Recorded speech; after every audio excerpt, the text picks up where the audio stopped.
Hey you, my name is TomSka Ridgewell, and I was expecting my friend Elliot round on Saturday morning, and I was going to wait until he arrived to have a shower, so when my door knocked, I ran downstairs with just a towel on, opened the door, it's Jehovah's Witnesses. Just me, two women, and my nipples. Not my finest moment, but it got me thinking about my life that was. I was raised Jehovah's Witness for a large chunk of my life, and I'll let that soak in for a second if you didn't know that already. Even though my personal experiences were relatively fine, I watched religious pressures and ideologies really mess up a lot of the people around me, and that left me just a little bit jaded.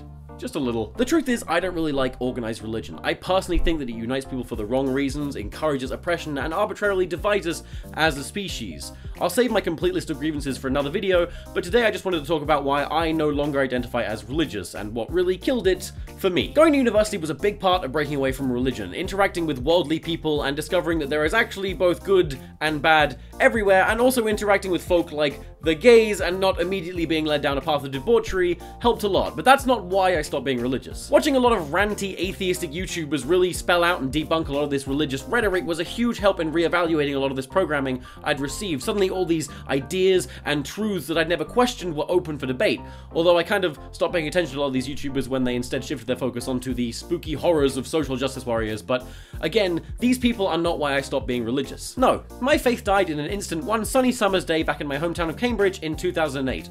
I was in town waiting for one of my friends, and this evangelist, literally standing on a soapbox, was preaching to the public. And let me tell you, this guy was amazing. Seriously, I watched this guy in awe. He knew his Bible inside and out and could counter the most devastating arguments from passers-by effortlessly. I swear, this guy could have eaten Richard Dawkins alive in a religious debate. I didn't agree with much of what he was saying, but it didn't matter. I just admired his skill at the art of preaching. So when this guy was done, I walked over and stuck out my hand, and I said, "Man, I don't necessarily agree with everything you just said, but you are an incredible public speaker." And he was grateful and smiling, and he thanked me, and it was going well. And then I said, "Yeah, I'm actually a Jehovah's Witness," and bam! He cut me off. The grin on his face devolved into a sympathetic smile. "Well then, brother," he said, "you're going to hell." That was it.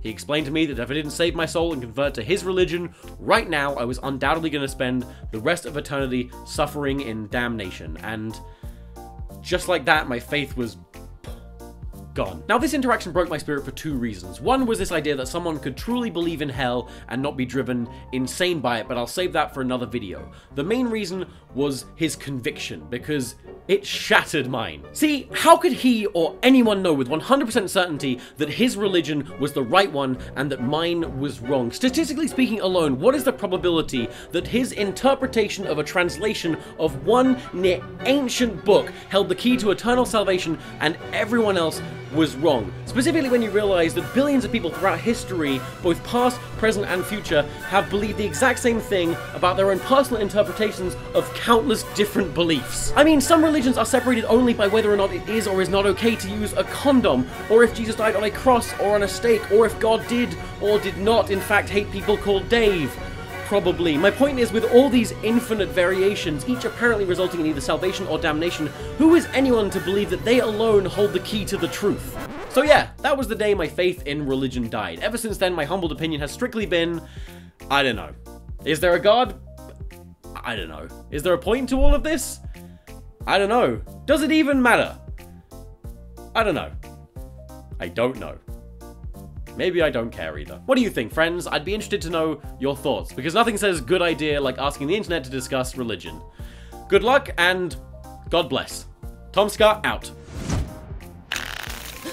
Ambush.